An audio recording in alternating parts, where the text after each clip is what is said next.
Hey, hey, are you there? What? What are you doing? You called me. Let's do this, man. Come on. Let's do it.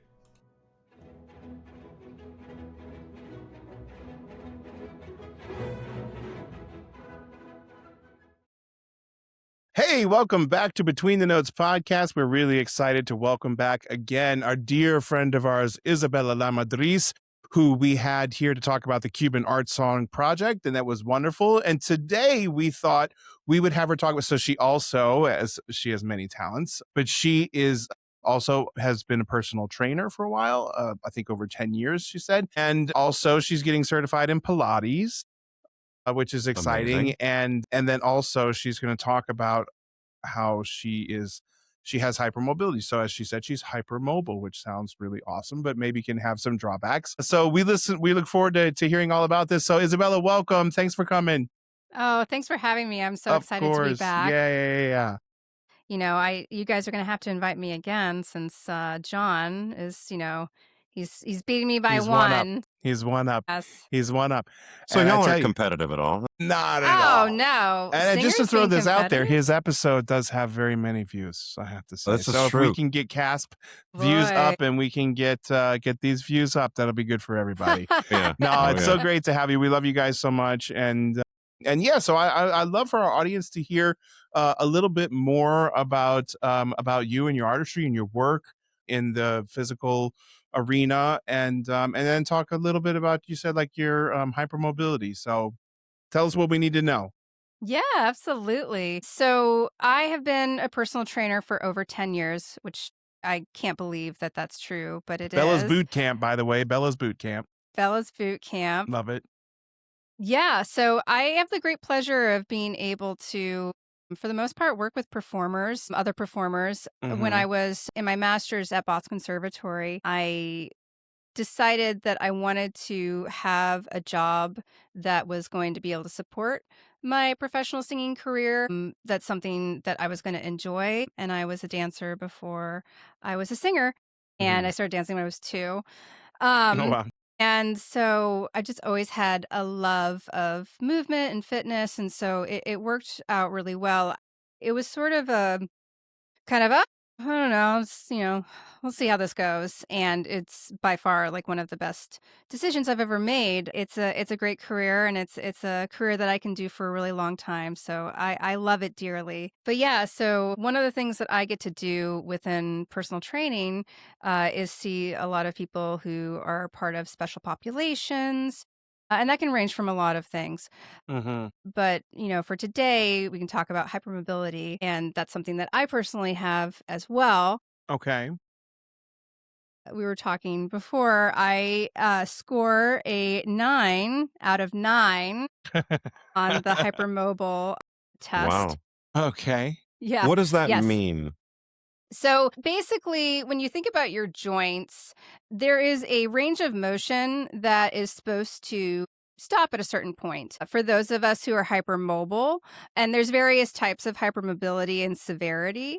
Okay. I don't have any formal issues with connective tissue. It's just joint based, but I'm double jointed in most of my joints. So I Wow. can do really crazy things with my Party tricks. thumbs and my my gosh. toes, and Didn't know this my about you, Isabella. should have been a contortionist. No, and I think the things that people often think about initially are like your knees being hypermobile, and a lot of people definitely do have some of that in their knees, which is often why we're told to bend our knees. And thinking about singing being a full-bodied instrument, Sure. all of those things are important, and both in fitness and in singing, starting from your feet, starting from the base all the way up, that alignment is incredibly important, and it affects everything. Right. So it is definitely something to consider in your own singing, and also your own fitness levels. I actually didn't know that I scored so highly in my hypermobility until I was injured. And a physical therapist went through with me all of the different tests and then the diagnosis. And it was really helpful. And it was interesting because I I always knew that I could do things and I could move joints past the way that they were supposed to, and Mm-hmm. therefore ligaments as well. So I have often injured myself in a repetitive way. I have rolled my ankles a lot, but I've never actually broken a bone, and that can be pretty typical of those who are hypermobile. We tend to injure ourselves a lot, but because of the mobility, we often avoid breaking of bones, which sounds good, but it has its own challenges. So one of the things that was really enlightening for me was when my physical therapist, because I really hurt my ankle super, super badly. It took a very long time for it to heal. But again, I didn't actually break anything and I didn't fully tear anything. I just very much extended way past what the joints and ligaments, and I overstretched the ligaments as a result of it. But what she said was those who are hypermobile lack poor proprioception. And proprioception, and I was shocked because proprioception is vital in terms of when you talk to a personal trainer or somebody who's in the fitness or movement industry, we're always thinking about proprioception. Proprioception being moving your limbs in space without necessarily looking. So if you think about when you reach to grab something and knowing exactly, you reach for your water bottle and you Right. know exactly how heavy it is, and just being able to pick it up and not have the water. If you've ever had a moment where you thought something was a lot heavier than it was and it kind of goes flying up, Right. that's the proprioception.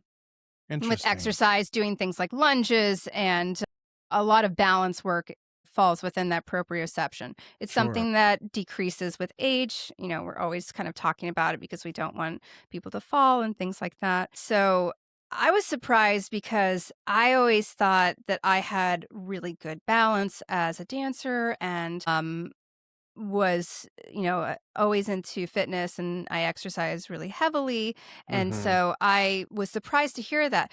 But then after thinking about it, I often, when I'm singing and when I'm present with my body and I'm exercising, everything is really, I think, charged and on. And then Mm-hmm. when I'm just walking around in day-to-day life, I frequently bump into things. I always have bruises up and down my legs. And so I connected the dots with, oh wow, and every time I've injured myself and super rolled my ankle, it has never been performing. It's always been when I'm just walking and I'm not thinking, and then all of a Huh. sudden, and that's Yeah. how I ended up really twisting my ankle. Was I was in a dark room, and I didn't realize that when I was going from one room to the next room that there was like a strip of some sort of material to be able to walk over between the steps, but it wasn't through the entire length of or width of the door. So when I put my For left foot sure. down, I actually wedged it. And then I, being the person that I am, was like, I'm not going to fall in public. How embarrassing. So I kind of just put all of my weight on that side without actually falling. Probably if I had fallen, if I fell, it would have been an easier time. So, yeah. But that's been kind of my journey into what it means to be hypermobile. Mm-hmm. Do you find that the elasticity of these ligaments are obviously more elastic in an individual that has the hypermobility, but then in the recovery process, do you find that is that the reason it takes longer? I mean, is that like a silly question to ask? I don't know, but like, do you feel like that's why it took so long specifically with your ankles? Because, well, you've already got ligaments that are super, super elastic, and then you stretched them beyond that. And then Yeah. we're essentially waiting for them to, the inflammation to go down and the whatever, to kind of Yeah. come back to its normal state. Exactly. It takes a long time because ligaments have poor viscosity, Right. meaning that there's not as good blood flow. So it takes longer for it to heal. And that's why when I went to physical therapy and I was talking to my physical therapist, she was saying those who are hypermobile have to strength train because you Mm. have to rely more on your muscles because you can do things that your body is really not supposed to do. When you have that muscle and you have the awareness and the strength, then you don't need to rely so heavily on the joint. I remember when I first realized that I was doing a side plank with my elbow locked and just a slight adjustment of bending the elbow, I realized that my whole tricep was incredibly weak because you can load a lot of weight into a joint. Hmm. But, over time, that's not great. And maybe for elbows, it's not as big of a deal, but that's where you see a lot of problems with people in their knees, is Just that about to if you say, load yeah. that. Yeah, exactly. If you are hyperextending your knee and you're not using your quads or your hamstrings and not teaching those muscles to take the brunt force and the movement, eventually you're going to run into a lot of problems. Hmm. With the cartilages and things of the joint Yeah, and the deteriorating. joint is really is not meant to, meant to be a junction, a connecting point for movement, but Hmm. it is not designed to support, all of you like your muscles are. Right, right, right, right. So, getting back to how this affects singing, what are some of the red flags that start to show themselves? For if somebody isn't aware that they maybe have hypermobility, what are some of those things to look out for when you're singing? If you start to feel da da da da da, you might. Do you know what I mean? You know what I'm Yeah. saying? Yeah. And I always just want to preface and say that, while I do teach voice, I don't identify as a voice teacher. And so, in terms of like pedagogy, I'm informed, but I don't feel like I can speak too much on that. That being said, movement and my own personal singing, I feel very Hmm. comfortable talking about. And so I do think that that's why it is incredibly important to be in touch with your body. I think that it's visually, you can see if somebody is hyperextending their knees. Hmm. Mhm. It's never a good idea to lock anything, right? Yeah. Sure. That Sure. usually is not great for singing. I think that it comes more into play when you're at your lesson and you're also doing a competition or singing in a concert versus when you're actually in a show because there's so much more movement. And that's always Hmm. is a problem that I find when you're so kind of static. That's when those things can really creep in. So I would say that if you think that you might be hypermobile or have any kind of connective issues or just any kind of thing within your body, I think referring out to somebody who understands the biomechanics is Hmm. really important. And that's actually why I've been always very interested in Pilates. I've done Pilates for myself, but Hmm. I've wanted to be certified in Pilates because the entire system was developed to work with injured bodies and also later on with dancers. And I think that when you think of a dancer, you think, oh, wow, they're so strong. And they are incredibly strong. A lot of dancers are also hypermobile. So just because Hmm.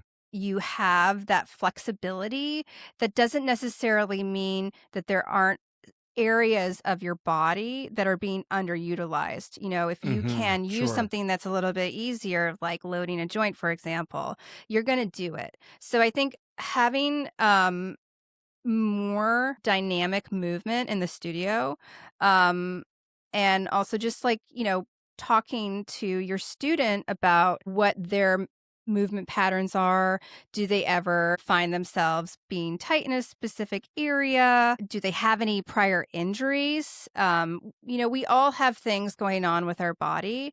And one of my jobs as a personal trainer is to identify the areas because typically, if we've got one side that is overworked, we have an equal side that's underdeveloped, Uh, Mhm. and how that then can influence your singing.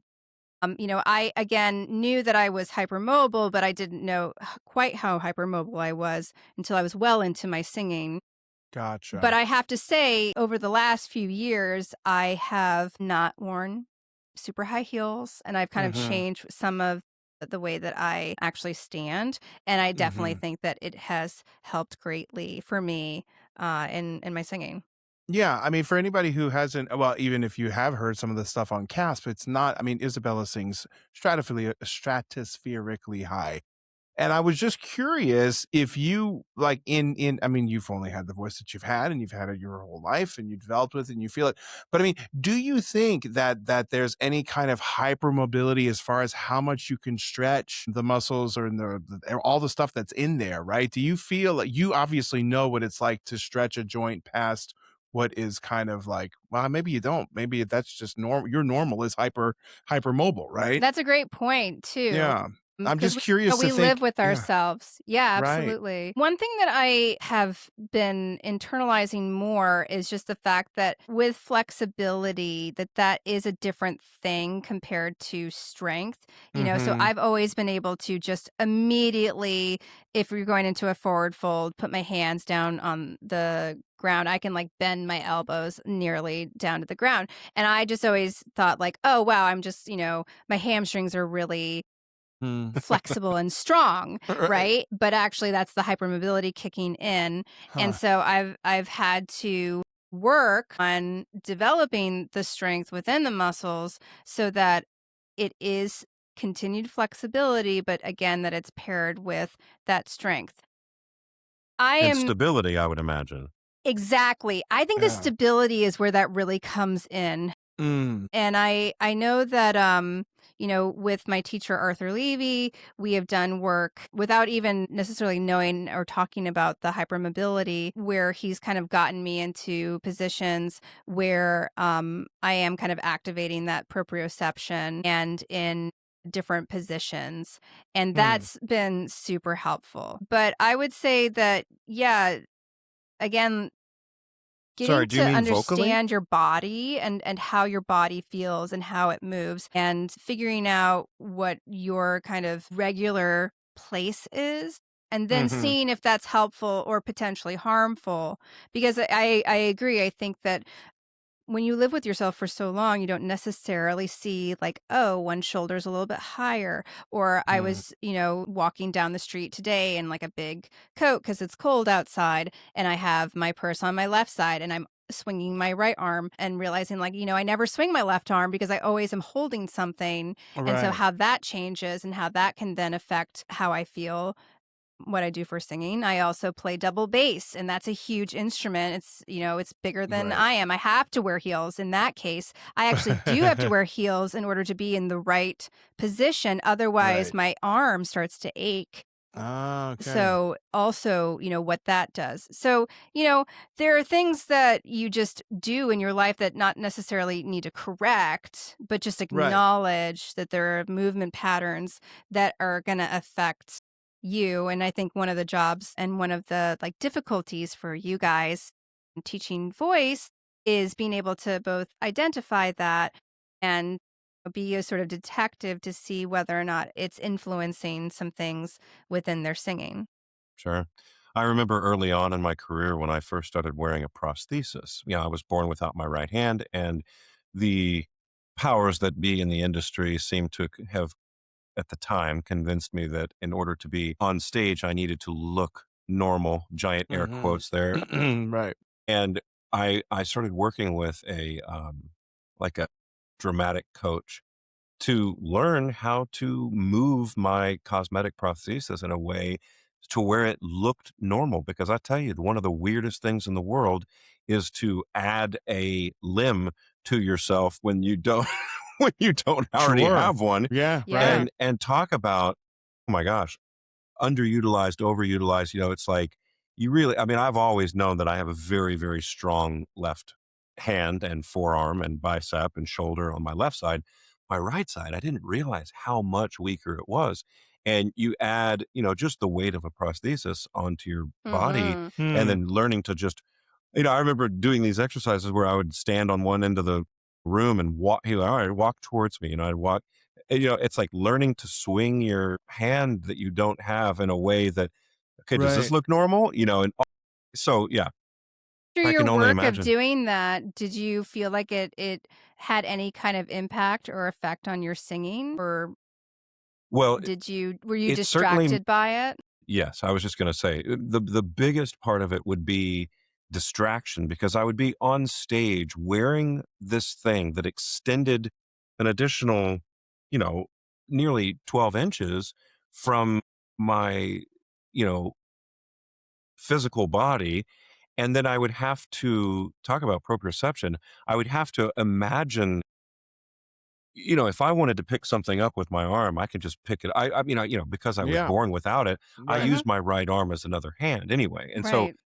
trying to I've never actually thought about that, but I mean, I did in the moment, of course, but I've never sort of looked back upon it and thought about how odd it was Yeah. to, shake someone's hand on stage using my right prosthetic hand with their real right hand, or going to put my hands on someone's shoulders at the same time, and having all of those things line up in a way. The biggest issue was the distraction because I had to, instead of thinking about Yeah. being in the moment and Yeah. singing and Yeah. communicating, I'm thinking okay, how do I put, is this what, and I was always thinking about that. Does this look Right. Yeah. right? Does this feel, Yeah. and of course, at the end of the night, I was like, oh my God, like my right shoulder would Get be this thing off of killing me. me. Yeah, of I could Yeah. not course. wait to take it off. I think that that's a really good point because all of the things that I do with performers is part of that kind of technique work. So, and it's the same thing when you go into your voice lesson and you're practicing. By the time you get to a performance, you can remind yourself of certain things, obviously, but you want to kind of be in the moment and be able to just go and take all the things that you have been working on with your teacher or working on with yourself and be able to be really present because you've given that kind of muscle memory to your body. And so I would imagine because you had to, live with an additional weight, and I don't know if you practiced, I'm sure you did, but I don't know how many hours you wore outside of your work and your performance. That's a big difference in terms of what you're used to. Yeah. But again, it's not to say that you wouldn't necessarily be asked to do that again, or you would choose to do that again. It's just, how do we keep everything as balanced as possible when we're asked to do things for our career? Hmm.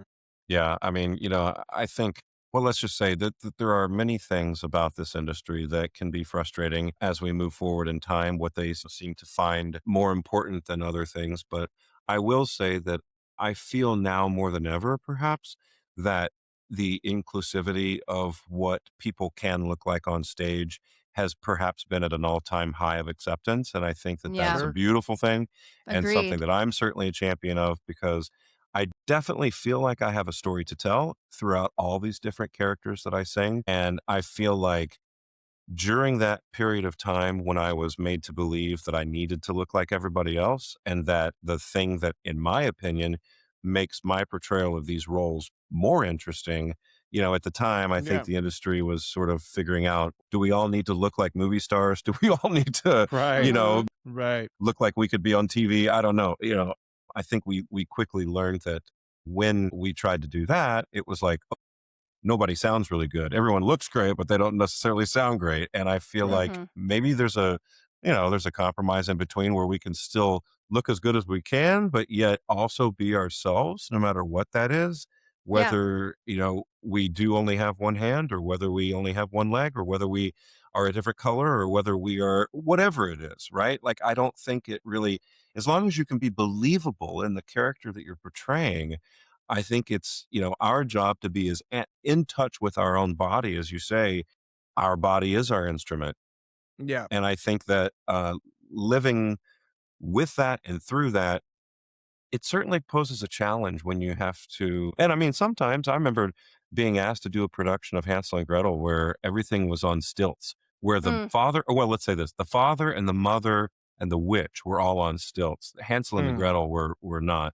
And Right. I was just like, I'm not a circus performer. Like, I don't know how to Right. do this, and I was like, Right. yeah, I'm sorry, I That's can't do not this. necessarily like within the realm of like, oh yeah, you should be Well, able to it's do that. that's within the realm of like, hey, if you want to do this role in this production, you're going to need to do that. You know what I mean? Well, then, Right. Then you can say like, I well, can thank tell you. I you where really to go. appreciate it. Yeah, but I mean, you get asked to do different things, and I think, Yeah. I'm not necessarily going to be able to fix the hypermobility that I have, and in a Mhm. lot of ways, there's a lot of asset to it because I am so Right. flexible, and so Yeah. I can, put myself in different positions. I remember like there was a Queen of Night that I did where I was like on a wall essentially, and had to go down and crawl down these stairs as what the director kind of wanted the feel to be, and being able to use my body and contort in kind of weird creepy movements. I'm thinking of the famous scene from The Exorcist right now where Yeah. she goes down the Yeah, steps. exactly. So like again, like you're not going to grow another arm. Despite what the people at the Tomball Church of God told me when I was in high My school, God. but that's a whole other That's a whole other story. thing. Yeah, But I think that's for a beverage to My gosh. but I do think that my personal approach to fitness is not to change and not to cookie cutter. We do need diversity, but everybody has some sort of imbalance, and so there is a way that you can work on yourself and be able to identify, because of this thing, this area is really strong on me. This area is weaker on me. And, Mhm. I think that if you can just be as, well-rounded in your own strength, flexibility, balance, that's just going to enhance your performance and allow you to not have to think about so many things, and to have the instrument be in as much of alignment as possible. Yeah. Yeah, totally. I love that. So you just to recap on this, and then I want to talk a little bit about Pilates. You said that you got your hypermobility diagnosis before you were singing, in the right So I knew that I was hypermobile because, like I of the could like, dancing yeah. bend my elbow Oh my God! and Oh my God! Oh my God! and I I know you gotta like and then I can, do weird things with my thumb. Look I at can pop that! my thumbs Jeez! out. Oh my God! Okay. I'm constantly cracking my knuckles Uh-huh. because it just like I need to release that. I crack my neck Yeah. and crack my toes. I accidentally almost broke John's finger once because I didn't Oops. realize that like you can I Not didn't realize everybody's that finger can go. I didn't realize that that not everybody can do those sorts of things. So again, that No. was like what I thought was my normal. So I knew there were Right. certain areas, but I really didn't know. Not in singing, but in bass playing, it's been a challenge to not collapse the knuckle Mm. with my fingers in my left hand. And so Okay. actually doing bass and doing the proper technique has gained more strength in the muscles so that I don't collapse the knuckle as much. And again, that's better overall for that joint because there's less wear Sure. and tear on that joint. So on the flip side, actually my own being a musician has actually helped work on some of those areas. Cool. But yeah, I didn't a lot of my own realization of things was later on because I didn't Mm. get that diagnosis until just a few years ago. Oh, Oh, okay. wow. Gotcha. Yeah. Gotcha. So yeah, so I just wanted to okay, so like lots of, it's become normal for people to be into yoga and know about yoga and all this kind of stuff, and I'm all for that. But I'm curious as to like with the Pilates and how, that you said you were always kind of interested in that, but just tell me a little bit about how that came in. And then what advantages does Pilates with the apparatuses and the other things that you work with in that? I just love to hear more about that and see how that might be helpful for our audience and then also maybe for us, as well. Well, and for anybody who doesn't know what Pilates is, maybe just a brief Yeah. description of what it focuses on. Yeah. Absolutely. So I'm currently in a Pilates program, a teacher training, and I've been certified for mat Pilates, which is kind of like the OG Pilates. Pilates comes from Joseph Pilates, is his last name. Okay. And essentially, he was really ill and injured as a child. He was very sickly as a child. Mm, And it's always interesting because I think that there's a lot of preconceived notions about Pilates. It was okay. actually designed for men. by a man. Okay. As opposed to, I think a lot of people think about a specific idea of the person that likes to do Pilates.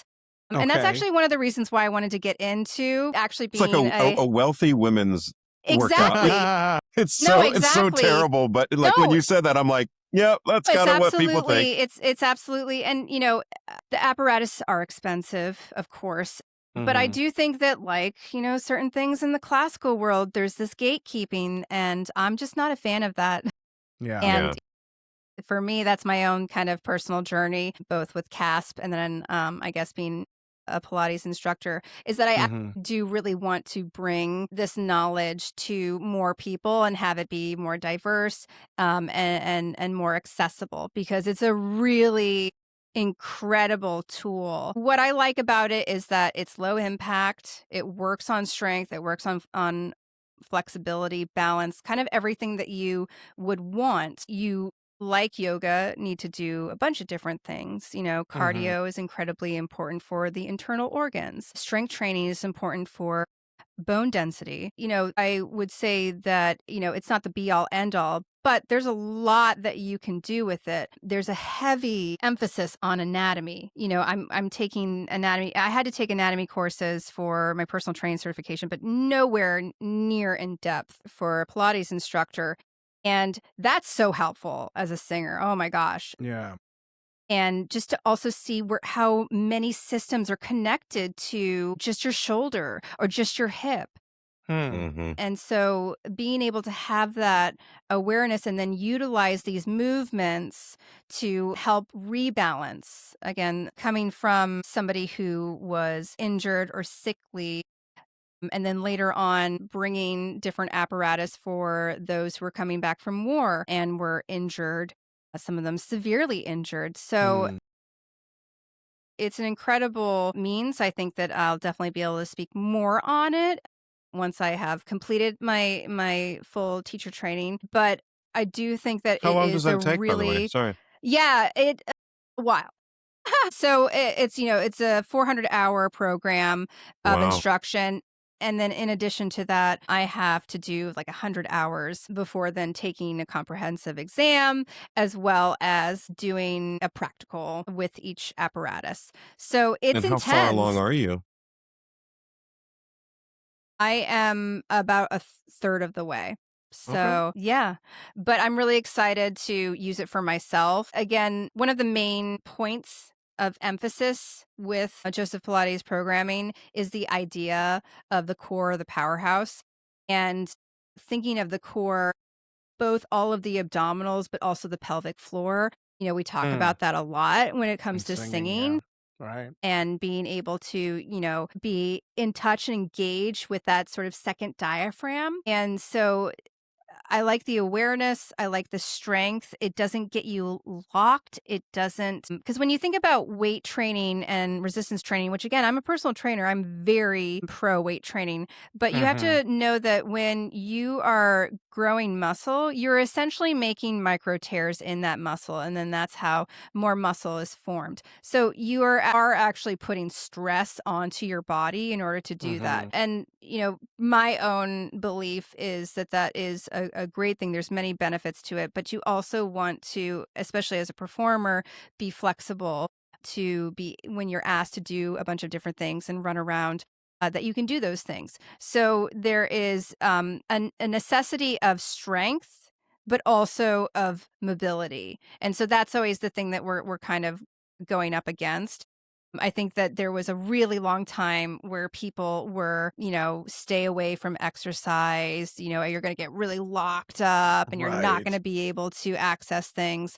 And I understand where that's coming from. However, that's really, at this point, we know that that's not useful. People who are pregnant, it's strongly encouraged that they exercise. There are certain things that you can do and you can't do, but it makes delivery a much easier process if you do exercises that strengthen your abdominals.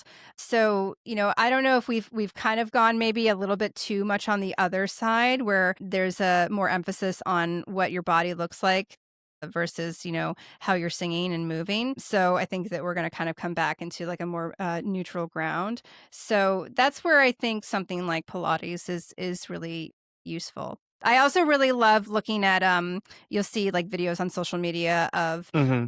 NBA players and football players taking Pilates classes and really like Mhm. getting quite gassed because it is a different way of training. Oh, yeah. And Oh, like yeah. for someone who might have trouble getting it up and down off of the ground, which yoga has a lot of like, sitting on the ground on a mat. Something like Pilates, because the apparatuses are lifted, this Yes. would be an easier kind of thing, right? Absolutely, Yeah. absolutely. There is kind of a device for any kind of circumstance, whether Mm. you are an athlete and want to be pushed to your extreme, Hmm. or whether you're incredibly compensated and you can't get down on the ground, or you Hmm. can't lie down, or you have different kinds of impingement within your spine. Yeah. So it's very vast in what it can be for each individual. Got it. It's fascinating. Yeah, absolutely. Well, is there anything else that you were hoping to talk about that we didn't get a chance to cover tonight? I mean, this has been really fascinating, and I think we both, Wes and I, have just kind of learned a lot about something that we just didn't know much about, Yeah. and I think it makes us better, well-rounded teachers, singers, artists, and yeah, anything you can that comes to mind, Isabella. Yeah, I mean, I really thank you guys for inviting me. Sure, of Again, like I course. said, I got to one up John. So I think maybe once I've completed this process, I can speak a little bit more onto my experience with the full apparatus with Pilates. But no, I just think Yeah. that Yeah. if I could speak to a younger self of mine, I would definitely say that it was really lucky for me to realize that movement and fitness was going to be an important part of my career, and it was something that I Hmm. could do alongside um touring and being a professional singer. And just that I think that because we are now so late accepting of different people and bodies, Hmm. and we've got technology where you can actually see different diagnoses, and it's not just that, oh, I don't know why this person feels X, Y, or Z. They actually can see what's going on. Getting yourself Exactly. to a professional and getting more in touch with your body is only going to serve you better in life, but for this sake in your singing. Yeah. Yeah, I think that's a great just to one thing that you said, that we're so on top of things with kind of like mental health and things like this, to where the things that are not seen but still being like, kind of, you just have to kind of do it. Hmm. If there's a reason that you're not able to handle this anxiety or get overwhelmed with whatever easily, there that we're very much in touch, I think, especially in the arts world, with that kind of stuff. But with physicality and mobility, I think it's a little bit less so. And I think this is kind of catching up because, again, as someone, after having been in a pretty severe accident, my mobility is limited, and I try to be as active as I can. But it's not something like Weston would be the first to say. I mean, you mask that really well, but the fact of the matter is, a lot of time I'm in pretty, amount of pain. And Hmm. so anything I can do to strengthen my body without going too far is something that I would love to hear more about. So, Well, yeah. and I think, I was recently talking with a singer who was actually in their, like, early 30s, and they had never been to a laryngologist. Like, they'd never Mm. been to an ENT to get scoped. And I was like, "Are you serious?" Yeah, Like, even as a baseline, yeah. I know, right? Like, and this is my point, right? It's like, even when you're not injured, it's always good to have working knowledge of, like, what are you dealing with, Oh my Right. gosh, And yes. it's a little bit off the beaten path, but I mean, like, I No, encourage every I singer totally agree. I to get totally Yeah. scoped, to agree. understand what do your chords look like when they're healthy, so Yeah. that Yeah, when they don't wait are until in there's a problem to right, Right. to right. Totally. 100%. Yeah. Well, Well, this has been Isabella, so thank you so educational. much. Yeah. Yeah, My sorry, pleasure. Weston, go ahead. No, I was just saying it's been so educational.